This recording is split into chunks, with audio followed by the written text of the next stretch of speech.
Hey, this is Joe from RealSuccess, and today we're going to talk about the importance of live in, then rent as a real estate investment strategy.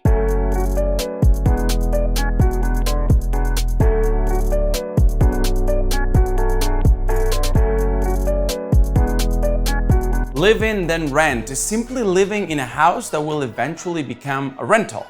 This means that the house must work as your home and as an investment later on. But unlike house hacking, you don't rent the property while you live in there. Doing this strategy a few times is a great way to build a small portfolio.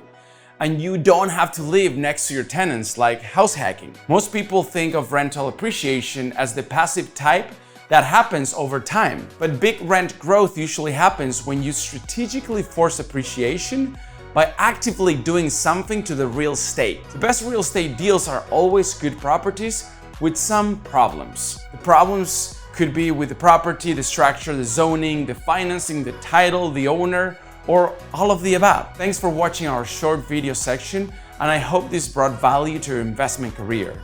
These are the basics of live in, then renting, and if you want to learn the ins and outs, click on the link below. This is my website where we educate people how to achieve financial freedom through real estate investing. I am here for you. We're in this journey called life together, and let's enjoy every moment and do what we truly love, whatever that is.